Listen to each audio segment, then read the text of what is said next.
Harry. All right, welcome, everybody. It's good to be back together. We're gathering here each Sunday evening in the months of February and March. I'd like to, just start out with a few items. I guess, first of all, many of you may or may not know this, but we celebrated a grand opening of a brand new Sunlight campus this morning, and I was in Winter Garden, which is just west of Orlando, part of the greater Orlando area. I thought maybe just show some pictures. This is the church building. You can see now our signage up on the building itself. Here's a picture of the stage. Pastor Wendell, who is leading the service, was here. And really a great kickoff. We had hoped, I had hoped that maybe we'd have 50, 60 people that were there. But we actually had somewhere between 120 and 130 people show up. I just took a couple pictures of the crowd that had gathered as part of the worship. And anyway, the service is a Brazilian service. It's in Portuguese, which I think is wonderful and amazing. I don't know if you know this about your church, but actually we have a location in Miami that's fully Spanish-speaking. We have a location in Orlando that's fully Korean-speaking, and now one in Winter Garden that's fully Portuguese-speaking. We plan later this year to start an English service there as well. But the way in which this church has a mission and reaching people, I think is just super important, and I'm just pleased to be able to come and say, hey, the grand opening was today, and God's doing big things, and we're excited about it. And then I want to say something about this evening series, which is we've really had a heart and concern over the years for church planting as well. And I've been saying this, that we've planted 11 churches in the country of Nigeria, and that's really sprung out of this gathering on Sunday evenings in February and March. We're raising money to plant yet another church, a 12th church, this time in the capital city of Nigeria, in Abuja. Our goal has been to try to raise $28,000 over these months in order to not only support the churches we planted in previous years, but plant this new church. I'm going to tell you right down to the penny what we've raised so far in February and March, and including tonight, there's just 3 Sundays left. And the total so far is $13,287.87. So I thought that was interesting. Someone must have given 87 cents along with what they gave. So thank you. So we're just a little shy of halfway, which kind of tracks with how we've done in previous years. So the idea of this service is really simple. We gather, we sing some songs. We always have some teaching from Scripture, but we've had a heart and generosity to give, and I think God's just blessed that over the years. So I want to encourage everyone as we wind up in the next few weeks to just keep on considering what you might be able to give, and let's just keep working together in order that we can plant a church in Abuja in Nigeria, which is Abuja is the capital city. Anyway, tonight we've been, through this February and March, if you're just joining us for the first time, I'm kind of looking out, it seems like almost everyone's been here. We've been touring through the land of the Bible. And I just realized at the end of last week, it's like, oh man, there's only 3 Sundays left. If I don't get to the New Testament soon, we're going to be in trouble. So I had another plan, and then I realized, no, I've got to get to the New Testament and start talking a little bit about Jesus. And so tonight I thought, let's talk about the Sea of Galilee. And I'd like to invite everyone to open up your Bibles and turn with me to Mark chapter 3 and 4. We're going to take in a couple of chapters here tonight as we just talk about the Sea of Galilee. So if you didn't bring your own Bibles along in the chairs, I think page 1427, that's where you're going to find the passage. Mark chapter 3 and then also chapter 4. And because I was just thinking, I'm running out of weeks. How in the world am I going to talk through Jesus' life now? I've really backed myself into a pickle. We got a couple bonuses or add-ons. So today on the tour, before we get to the Sea of Galilee, we're going to just drive south a few miles. And I want to just show you a couple spots in Bethlehem. So here I've been bringing up a map, and I've just used Google Maps to map things out. From Jerusalem, we're going to head to Bethlehem. And maybe you'll notice this. We're going to cross a border. So you can see the dotted lines here. We're moving from Israeli territory into Palestinian territory. As we go to Bethlehem, maybe you can see that it says 9.6 kilometers. So it's not that far, but by car, it's pretty congested. And when you have to cross the border, it can be a little tough. So Google Maps was telling me it was going to take us 28 minutes on that part of the journey. And that's good because we still have to get to the Sea of Galilee later today. But anyway, we're going to go to Bethlehem. And, when you go to Bethlehem, I guess what you're going there for is because that's where Jesus was born. And boy, you'd like to just see the place. And it turns out that seeing the place isn't easy because there's a huge church that's built over the cave where Jesus was born. But if you get in line, and sometimes you can be in line for hours, you finally make your way down to the cave. And I did take a picture of my family when we were in that cave. I don't know what you think about this picture. That's what it looks like if you go down there now. It doesn't seem very authentic to me. I guess you can get the outlines that there was a cave there, but now you can see, the church has just put every kind of, there's banners and there's paintings, and I don't know what it is that's hanging from the ceiling there, but it's hanging from the ceiling, and I guess it's just one of these things you don't feel that authentic.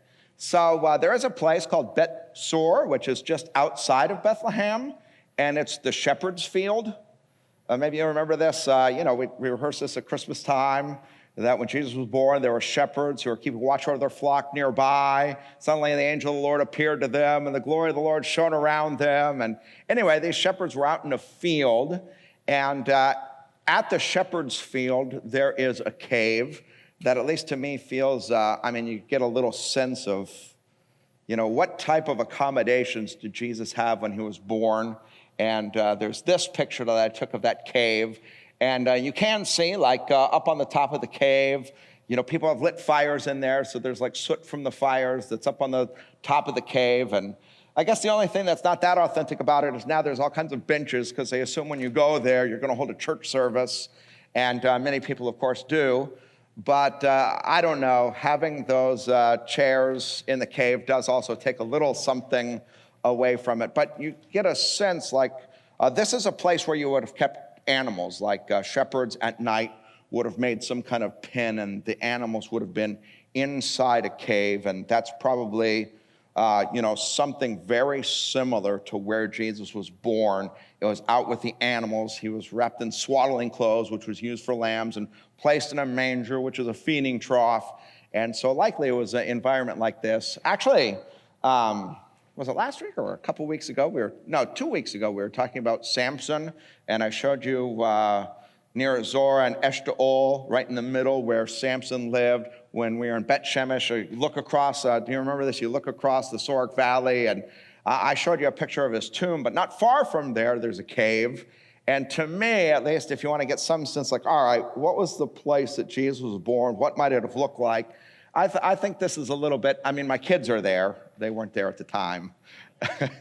But you can get some, it's just a cave. Nothing remarkable about it. And I guess I just wanted to show you these caves to get some sense of the mission of Jesus. And maybe my way of putting it is, okay, when you think of Jesus, you think about the second person of the Trinity who dwelt in eternal glory in heaven, who had all majesty surrounding him, who, the Bible says he humbled himself and became a human and took the form of a servant. And maybe, I could just put it this way, that Jesus, as a part of his mission to rescue and save us, left the glories of heaven and entered our world of darkness and chaos and trouble and hardship. And in an environment like this, this is a kind of place where our Savior Jesus was born. And anyway, that's all the stop that I wanted to make in Bethlehem is just let's think a little bit about the humble beginnings of Jesus to get a sense of what his life and ministry was all about. Here's the familiar video that I've shown each time. I want to just locate the Sea of Galilee. You can see just, I guess from outer space, so to speak. Here's the Sea of Galilee. Actually, the Jordan River runs down into the Sea of Galilee. Then the Jordan River empties from the Sea of Galilee and runs down to the Dead Sea. And this is one of the major features of the geography and land of the Bible is you've got this water system from the Jordan River, which leaves Mount Hermon up here and comes down to the Sea of Galilee and then empties back out, and all the water arrives in the Dead Sea, where it only leaves by way of evaporation. There's no water that leaves the lowest point on earth. Anyway, we're at the Sea of Galilee. I found all these maps, and I thought this one is just super helpful. You get like a bird's eye view of the northern part of the Sea of Galilee. And anyway, let me just point a few things out. Down here is where Tiberius was. Herod Antipas had his capital city not far from Nazareth in a place called Zippori, but during the time of Jesus' life, moved his capital city from Zippori to Tiberias. He named the place after the Caesar that was on the throne, Tiberius Caesar. So Herod Antipas was sort of like your classic brown-noser, wanted to name a city after the emperor of the world and name the city Tiberias. It's still the name of the place today. And since this is made with a composite of satellite, you can still see some of the modern city of Tiberias down here. And anyway, I'm going to just show you a couple places on the map so you can get a sense of where Jesus was in his adult life. He moved from Nazareth in Galilee over to Capernaum, and much of his ministry took place in this triangle shape. Chorazin, Bethsaida, and Capernaum. And sometimes it's called the evangelical triangle. Sometimes it's called the Jesus triangle. It was a place that was heavily Jewish. We'll talk more about that in a little bit. And it was in these towns where Jesus spent the majority of his time. The most significant of these three towns, at least according to the life of Jesus, was Capernaum. But let me just show you a little bit about Chorazin. For sure, when we take our trip there, we'll visit. It's a fascinating place to go. It's not far from Capernaum, just up on a hill. It's not much of a drive away. There's not many people who visit this, so it's pretty easy to see. Archaeologists have spent some time unearthing the ancient city, but for the most part, you just see there's kind of an open field like this, and this would have been pretty urban during the time of Jesus. You can see some rock structures that are still up, and I would like you to just notice, I'll mention this a little later when I talk about Capernaum. I want you to notice the color of the stone. It just turns out that there is in this area, and actually this area is known for it, this dark volcanic stone, a kind of basalt-type stone, and almost everything in Chorazin was built out of this stone. This is a picture of steps that actually lead up to a synagogue, and they've reconstructed what is as you're going into the synagogue, what is the face or what would have been at the Capitol or the top of those pillars at the door, and it's down here on the ground now. I think I have another picture. Yeah, this is inside the synagogue itself, and you can see that there were benches around the outside, and there was a seat where all the teaching was done from.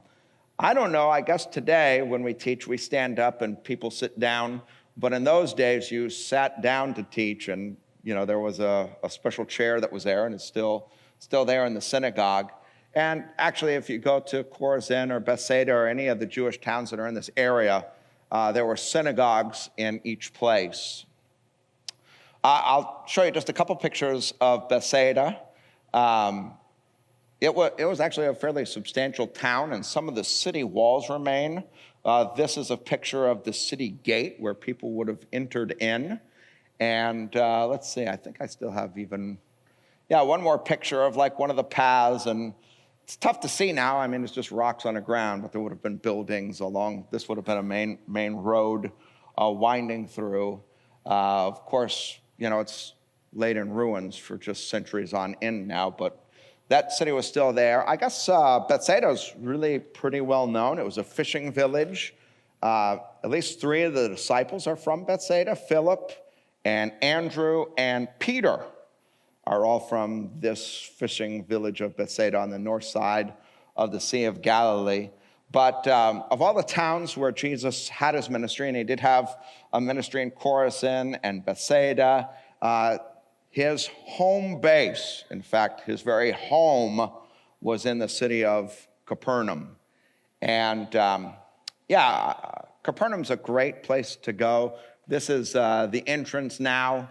You can see my daughters are here on the right. We took it is a heavily touristic visited site. There's no one who's going to go to Israel and not visit the hometown of Jesus.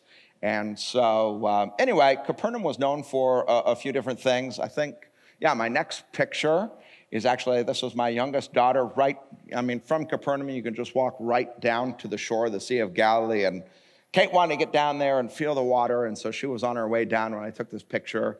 One of the things that Capernaum was known for is fishing. Of course, Bethsaida as well, and you know that many of Jesus' disciples were fishermen. And I guess this is sort of interesting. A few years back, there was a big drought in Israel, and the water level, the sea level of the Sea of Galilee receded.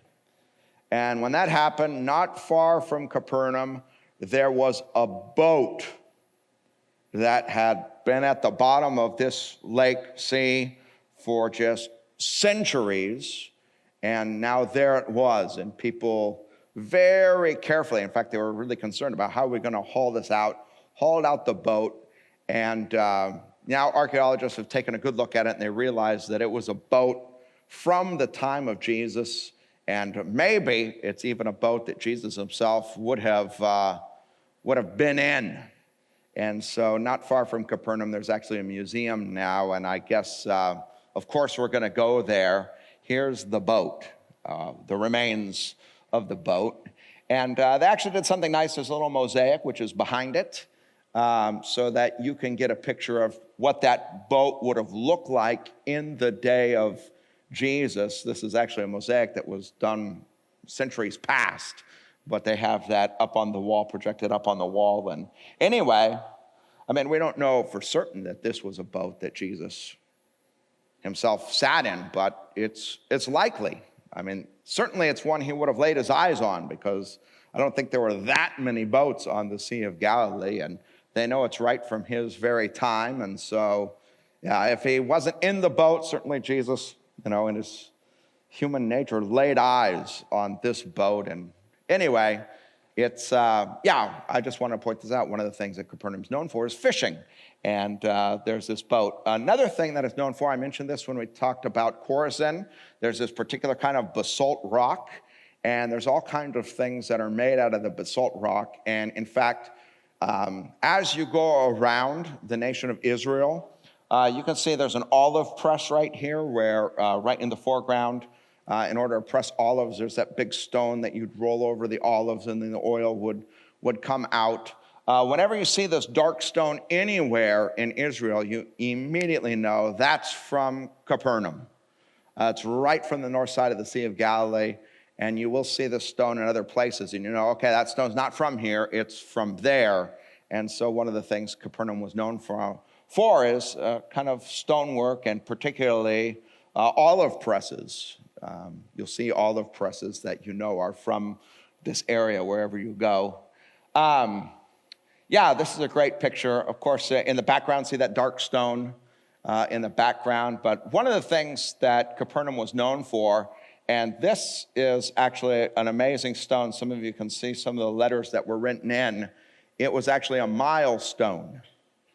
And it was a milestone because this stone stood on really what was the most important highway in the ancient world, we've talked about this before. There was this international superhighway called the Via Maris, and that Via Maris, it went past Gezer and Megiddo and Hazor, but right where the road took a turn, it took a turn in Capernaum. So anyone who was traveling anywhere in the world would pass through Capernaum, and that stone, which I would just, I'll put it back so we can get a good look at it. That stone was one of the milestones that let you have some sense about where you were and where you were headed and where you were going.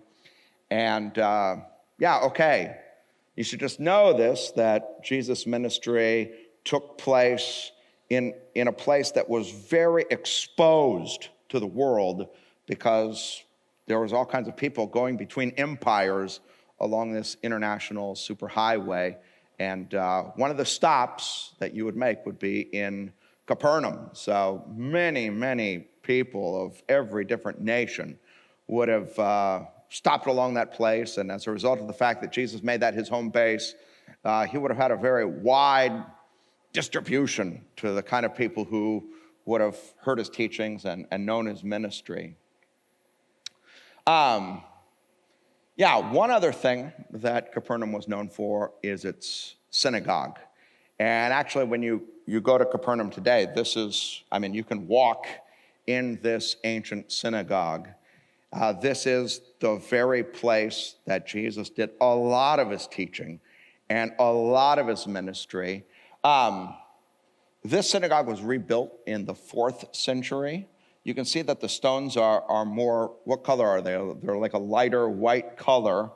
But if you just walk outside and look at the foundation, you can see it was built right on the foundation of the synagogue that was there in Jesus' day. You can see that the stone colors are that dark color. And so this whiter color stone was built right on the remains or the foundation. You just see it's almost perfectly leveled, plumb with the previous foundation, with the synagogue in which Jesus carried out his ministry. And so anyway, the white stone wasn't there in Jesus' day, but this was the place. Anyway, I told you to open them, Mark 3 and 4, and let's just start. I'm going to leave this picture up here just for the mind's eye as we do a little bit of reading from Mark 3. I'll start in verse 1. It says, another time Jesus went into the synagogue. Okay, now you've got a mental image, so to speak. It was right there in Capernaum. And by the way, I'm hoping to just point this out as we go along. What we read in the Bible is not a myth. It's not a fairy tale. It's not once upon a time in a land far, far away. It was in a historical place. The events were real. There is a synagogue right in the town of Capernaum where Jesus taught from. And all right, anyway, I think I've made that point several times now. Another time, Jesus went into the synagogue, and a man with a shriveled hand was there. Some of them were looking for a reason to accuse Jesus, so they watched him closely to see if he would heal him on the Sabbath. Jesus said to the man with the shriveled hand, "Stand up in front of everyone." Then Jesus asked them, "Which is lawful on the Sabbath, to do good or to do evil, to save life or to kill?" But they remained silent. He looked around at them in anger and, deeply distressed at their stubborn hearts, said to the man, "Stretch out your hand." He stretched it out, and his hand was completely restored. Then the Pharisees went out and began to plot with the Herodians how they might kill Jesus. Okay, there's a lot that could be said about any of what we're about to read, and time just won't permit me to say a lot, but there are some things that I'd like to just point out. I'd like to point out that Jesus made his hometown in Capernaum, and in just a minute I'll show you where his home was in relation to the synagogue. It was very close. Jesus' home, literally you can see the synagogue from Jesus' home, in the home of Peter and Peter's mother. You can just, it's right there. It's not far. I'm looking, at the back wall of the gym, and I think that's about how close it was.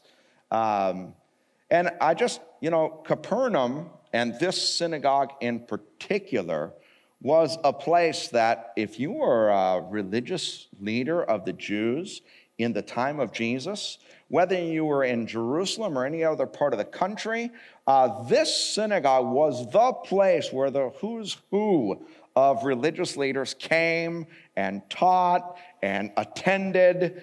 And anyway, the only thing I want to point out is that Jesus kind of had a ministry where the scholars, the religious leaders of the day, he was confronting them. He brought his ministry to them, so to speak. They were caught up in traditions that had nothing to do with what the scriptures actually says, and they had these ideas about what someone ought to do and ought not to do because of the law, and Jesus was getting at the heart of the matter, like people need healing.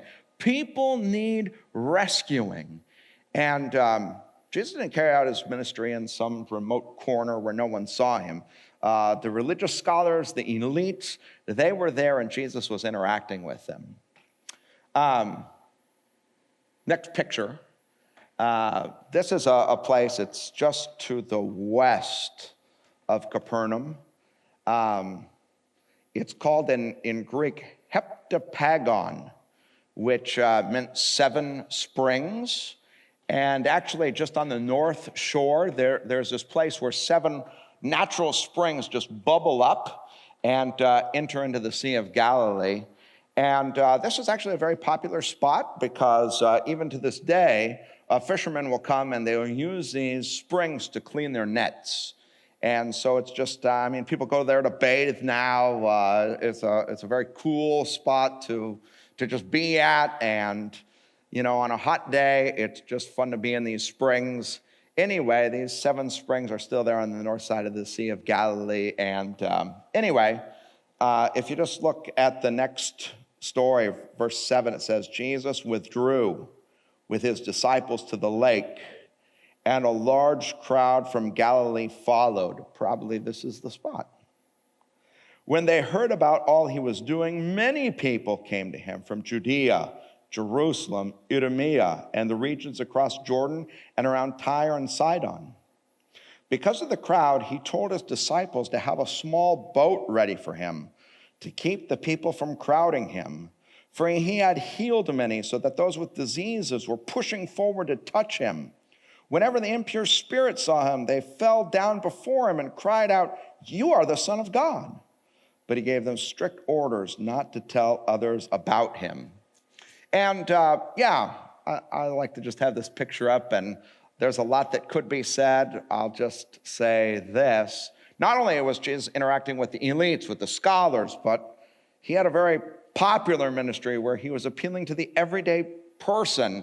And actually, because it was along this international superhighway, transportation there made it such that people actually were flocking from everywhere in the world, so to speak, to listen to him speak. And the crowds at times got so large that they were almost unmanageable. And, well, we just saw the picture of this ancient boat. Was it that boat? I don't know. But Jesus needed a boat, and they, in order to address everyone, he got in that boat, and they pushed him a little way from shore, and then he went on teaching. And, I started in Bethlehem because I wanted to make this simple point, that Jesus left the glories and majesty of heaven and plunged himself into the darkness and chaos and evil of this world. And here we even see him interacting with evil spirits, demonic spirits. And Jesus is on a mission to rescue people from the forces of demons and Satan. Anyway, I can't show you Capernaum without showing you the house. I don't know, it's kind of disappointing to me. Same problem as in Bethlehem. You go there and there's this huge church, which is just built right on top of it. And it's interesting what they did because they didn't want to actually build the church on the house. So you can see it's up on stilts. And I don't know, at least to me, you kind of look at it and you're like, oh man, why'd they do that? But they did it. People want to come and they want to be there. And all right, one good thing is you go up and you can at least get a sense. Now, This is me kind of ascending up the steps. See how close the synagogue is from his house, how close it is. And I guess what I want to point out even more than that is you can see what living residences look like.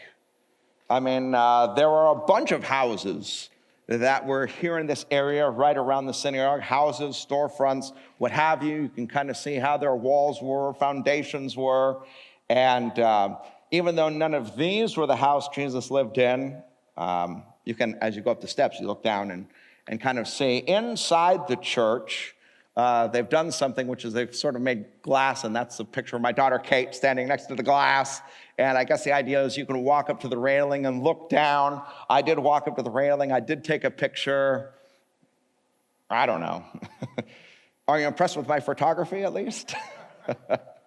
So you look down, and you can see that was the location, that was the spot where Jesus lived.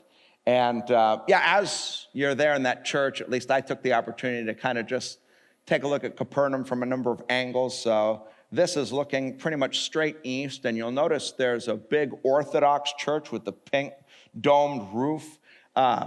Actually, today, what was ancient Capernaum is divided into two. And, the Orthodox faith has, Eastern Orthodoxy has half of Capernaum, and the Catholics and Protestants, the Western Church has the other half of Capernaum. The Western Church has done some archaeology and sort of dug it up. You can also go over there to the Orthodox side, and you can see, it's just sort of an open field with rocks, but no one's actually dug to see what's there. But it's quite a large, you'll at least get a sense of the scale. Capernaum was quite a large city. One more picture that I took, this is sort of looking southeast, and I just want you to see that from Jesus' house, because we're in a building that's right over Jesus' house, the Sea of Galilee is actually not that far. You can kind of see where the shore is, and there is an opportunity to see some, ancient floor plans as well. So you can get that. Here's my best attempt to take a picture of Jesus' actual home where he lived with Peter and Peter's mother. And maybe you'll notice this. There's like a wall here, and then there's a wall here. They're both sort of octagon shape. This was probably the first church that was built on top of Jesus' home. Then there was a second church that was built on top of Jesus' home but got knocked down. And now there's this monstrosity. I don't know. Maybe I shouldn't say that. But in there, that's where Jesus lived. And actually, the fact that they built those churches over it helps us to know, that's where Jesus lived, ancient people. So, okay, this is the place. We have to somehow venerate this spot. And so the building of churches in some ways helped us have a historical record of, okay, this was where it was. Anyway, let's just keep on looking. Start in verse 20. It says, then Jesus entered a house. Okay, now we know which house. It's this house. And again, a crowd gathered, so that he and his disciples were not even able to eat. You can see how closely compacted those houses were, right? And so it just maybe helps get a little mental image of crowds gathering around this house where Jesus and his disciples were. These weren't large places, but they're in there, and apparently they were wanting a meal, but the crowds are gathering so much and they're packing so much around, eating a meal is not even practical. When his family heard about this, they went to take charge of him, for they said, he's out of his mind. And the teachers of the law who came down from Jerusalem said, he's possessed by Beelzebub, by the prince of demons, he's driving out demons. So Jesus called them over to him and began to speak to them in parables. How can Satan drive out Satan? If a kingdom's divided against itself, that kingdom cannot stand. If a house is divided against itself, that house cannot stand. And if Satan opposes himself and is divided, he cannot stand. His end has come. In fact, no one can enter a strong man's house without first tying him up. Then he can plunder the strong man's house. All right, I think this is really interesting what Jesus is saying. They're saying, hey, Jesus, you're casting out demons by the power of Satan. They clearly see that he's doing something that is supernatural, amazing. And the teachers of the law who really find Jesus inconvenient are trying to figure out how to paint him. Say it's by Satan's power that you're doing these things. And then Jesus, I mean, this is sort of a famous saying of his, a house divided against itself cannot stand. And then he talks about it, and he says, if Satan opposes himself, is divided, he can't stand. In fact, no one can enter a strong man's house without first tying him up. Then he can plunder the strong man's house. And I thought, let's just pause here for a second. I think these words are important and powerful. They give us some insight into Jesus' ministry. First of all, the fact that, Jesus is talking about Satan and entering a strong man's house shows us Jesus' view of his mission. That there's really two kingdoms. There's a kingdom of God, right? Jesus announced the kingdom of God is near. He is announcing the kingdom of God. But there's a kingdom for which Jesus entered the world. It's the kingdom of Satan. And, I suppose what Jesus is saying is that, Satan has a kingdom and he rules and reigns over it. And people unaware are part of that kingdom. But why did Jesus come? I mean, I've been talking about, since I talked about Bethlehem, that Jesus left the glory and majesty of heaven to come into the darkness and chaos of this world. And he talks about, first, he talks about, in fact, no one can enter a strong man's house without first tying him up. Then he can plunder the strong man's house. What's Jesus saying? He's saying, I have the power to bind Satan. Satan's had free reign. He's ruling over this world. I have entered his house, and I have the strength and ability to bind Satan, to curb his activity, to stop him from doing what he's doing. And when he talks about plundering that strong man's house, what's the plunder? What's Jesus coming to take out of Satan's house? Maybe I should say, who is the plunder? It's us, it's you, it's me. Jesus left the glory and majesty of heaven to enter into the darkness and chaos of this world. And now, the kingdom of Satan himself, because he had the strength to bind Satan, and he came here to rescue people who are lost in that darkness and in that chaos and in that satanic possession. And that, in Jesus' mind, that's why he came, to plunder Satan and rescue us, his people, those who belong to God through the power of Jesus.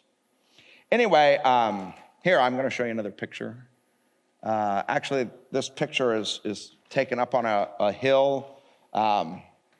Capernaum is that way, from this picture.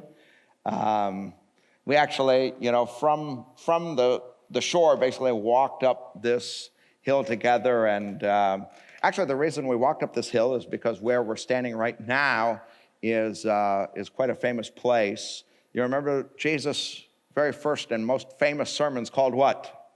Sermon on the Mount. And this mount is now today called the Mount of Beatitudes, because this is a place that Jesus gave his Sermon on the Mount. And there would have been a huge crowd that had been gathered here. And this would have been the view that they saw. At least when I took this picture, it was a sunny day. And one of the things I like about the picture, and the reason I brought it out tonight, is that not only can we see the Sea of Galilee, but we see all the way across to the other side, because it's a sunny and not too cloudy of a day. And so we can see across the Sea of Galilee all the way to the other side. And I'll leave this picture up. I want to look at chapter 4 and start in verse 35.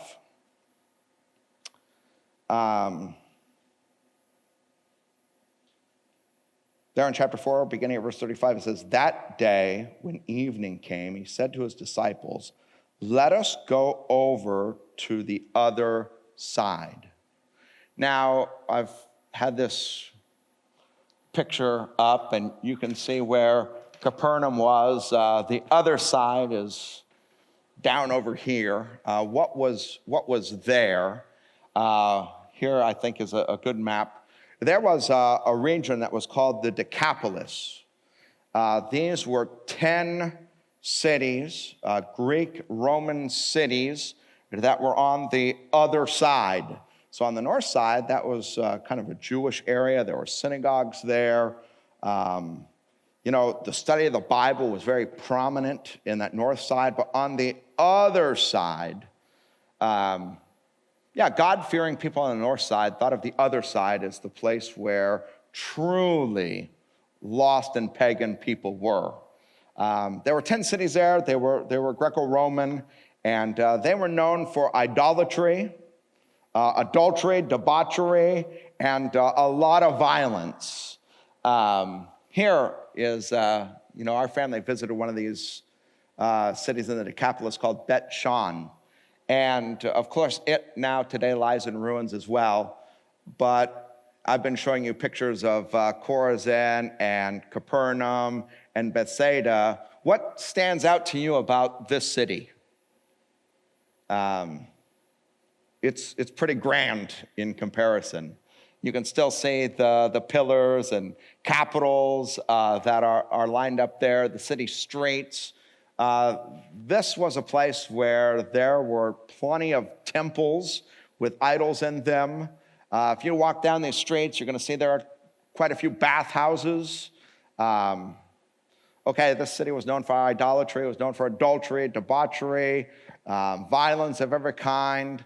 I would say if you had visited this very luxurious city in ancient times, we would have thought about it maybe like we think about Las Vegas. What happens in Bet Shan, stays. I mean, this was a place that it was filled with all kinds of violence and wickedness. And if you were a good Jewish kid, you just weren't supposed to be in a place like this. And anyway, Jesus says, let's go over to the other side.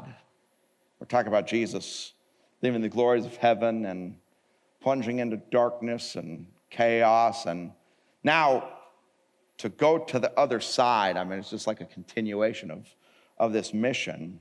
It says, leaving the crowd behind, they took him along just as he was in the boat. There were also other boats with him. A furious squall came up, and the waves broke over the boat so that it was nearly swamped. For sure, if we're going to take a tour to Israel, we just have to go on a boat ride on the Sea of Galilee. And I'm just, for the sake of having a point of reference, I have this picture. And actually, maybe I'll just pause for a second. The boat, I'm looking right off the front of the boat here. It's pretty well pointed right in the general area of, here, this, you can't see it well, but this is where Capernaum was. This mountain, sort of going up all the way up here, that's the Mount of Beatitudes. Right down here where there's a lot of trees, that's where these 7 springs were. So you can picture the disciples cleaning their nets over here. There's a little place. I told you that the name of this place, the 7 springs, in Greek, heptapagon. If you say heptapagon like 10 times fast, eventually, if you let that get corrupted, heptapagon, you'll just get the Tabga. And there's a place called Tabga. And when you go there, what it's famous for is that is a place, the scholars believe, Jesus multiplied the loaves and fishes.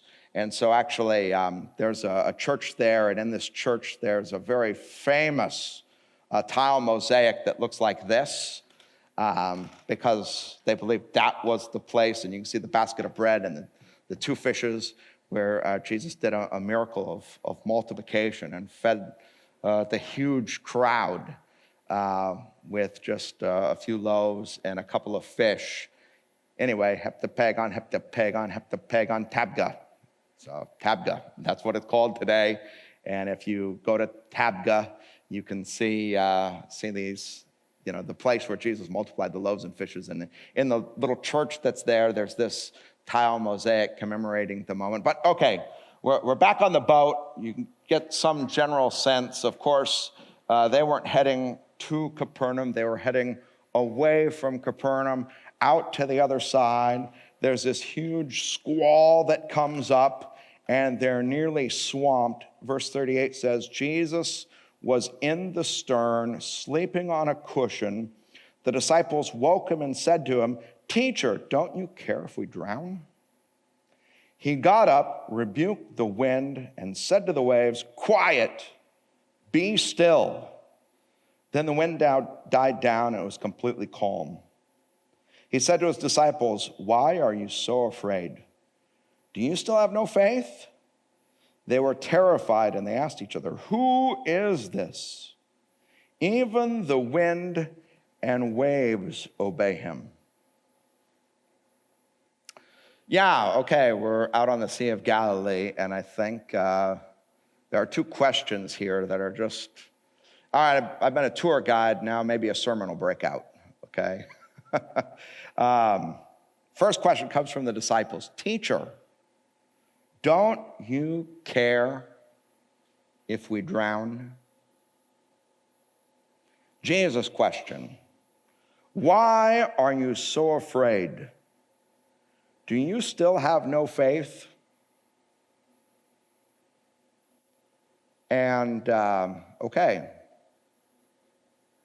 we today live in a world that is dark and chaotic, and we all know that our life is very tenuous, and at any moment, news could arrive, and some of us, that news has arrived, and we're just bound in these fleshly bodies we live in to struggle with worry and fear and anxiety. And Jesus is like, hey, while we're out in the Sea of Galilee, he's addressing us. Why are you so afraid? Do you still have no faith? And the disciples are asking, "Teacher, don't you care?" I suppose if we find ourselves worried, we're wondering one of two things. Maybe the first thing is, all right, I've become a Christian, but does Jesus have the power to do anything about the situation I find myself in? And maybe a related second question, which is, if he does have the power, does he care enough about me to do something? And I think the way this account is written is just brilliant. And so, yeah, I'm going to make 2 points, and then we're going to wrap up and be done. Point number one. The disciples, they wake Jesus up. "Teacher, don't you care?" And just, look at the response. It says, he got up, he rebuked the wind and said to the waves, "Quiet, be still." And then the wind died down. It was completely calm. And I suppose, this is unbelievable. I mean, maybe later this week, we'll be out by the beach. It'll be a windy day and there'll be huge waves. I mean, go give it a try. Like, hey, ocean. When we see wind and waves like this, we're talking about incredibly powerful forces for which we have almost no resources to do anything. And I think the general idea and why this story survives in the Bible is that all of us feel that way going through life. We live in a dark and chaotic world, and we're aware that there are forces that are much larger than us, for which, at least for us, we have almost like zero resources to deal with that. We're just going to get swamped and overwhelmed, and in those moments, what are we going to do? And it's like, we're shaking Jesus awake, like, don't you care? And I just want you to see that Jesus has an unbelievable power that the disciples take note of with just a word. Quiet. The Bible says it was completely calm. So does Jesus have the power to heal us, to restore us, to save us, to guard us, to protect us, to whatever situation, or does he have the power? And we know that just one simple word from the mouth of Jesus. So yes, I think the story, we're on the Sea of Galilee. We're looking out over the water. There are forces in life that are much bigger than us. And I think this is just a call to faith. Jesus has the power. But now our second question, does he care about me enough to use that power, to do something? And I just think that the way the story is written is sort of brilliant, because if you know the Old Testament, you can't help but miss it, that this story just mimics an Old Testament story. You remember the story of Jonah, right? God sent him on a mission. Go preach to the Ninevites. And what'd Jonah do? No way. I mean, he's known as being a runner. And he decided, I'll go to the other side of the earth. I'll go to the other side of the earth to get away from this call of God to go preach to those Ninevites. And you remember what he did? He boarded a ship. And then the ship set sail. And do you remember what happened as they were sailing? Huge storm, winds and wave. The crew realizes, all's lost. They start throwing cargo overboard to lighten the ship, just hoping. And where was Jonah during all that? Do you remember?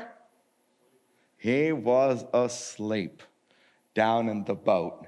And finally, the sailors, sensing this squall it's religious. This is the anger of God, and it's probably this guy who they knew had boarded the boat to get away from God. And so they woke him up and like, hey, what's going on? And he admits, okay, this is the wrath of God that's come for me. I was supposed to go to Nineveh, and I said, no, I'm headed to Tarshish, halfway around the world.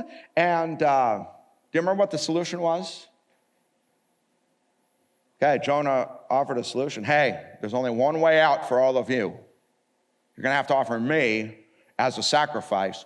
Throw me into the angry winds and waves of God, and you'll all be safe. And you remember at first, the sailors don't want to do it. They think, okay, we're not going to take a prophet of God and throw him off into the ocean and kill it. But finally, left with no choice, they throw Jonah overboard. And you remember what happened? It's completely calm. Anyway, I love this because Mark writes this story in such a way that you can't help but see the parallels. There's a boat, they're crossing the sea, there's a huge storm that comes up, everyone's terrified, and Jesus is asleep. But there's one difference, at least up to now, and that's that Jesus didn't have to be thrown into the wrath of God, into the wind and waves yet. But anyone who's a careful reader of this story, and I just keep reading Mark, they'll realize, oh, wait, that storm could not have been calmed. Jesus was not exercising his power unless finally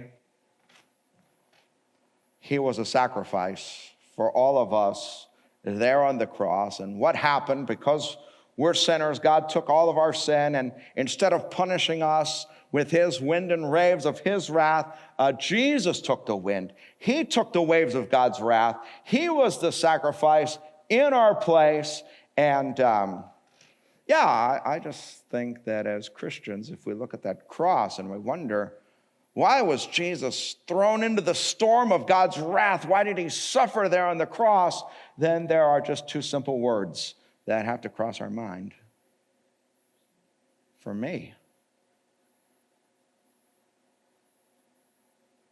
And I think anyone who looks at the cross realizes what happened to Jesus, that the complete judgment of God, the full wrath of God was hurled upon Jesus, and he went through the most terrible storm for me. And if that sinks in, then when you ask the question, well, okay, Jesus is powerful enough to do something, but does he care enough about me? Then there's only one way to answer the question. The answer to the question is yes.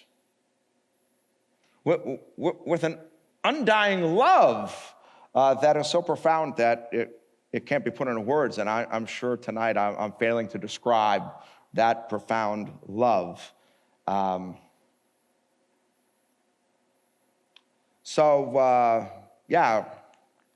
There is in this life darkness and chaos, and there will be storms in our life that we have to go through. But if we see that Jesus took the ultimate storm for us, then, our question to Jesus, teacher, don't you care? And Jesus' question and response, where's your faith? And at the very end, the disciples are they've stepped back. Wow, who is this? And of course, the conclusion is, put your faith in Jesus, trust your life to him, surrender to him. What are we afraid of? What are we anxious about? What are we worried about? Well, the second person of the Trinity left the glories of heaven and plunged himself into the kingdom of Satan to bind him up and take us out and rescue us. He faced the ultimate storm to do it, and is with us.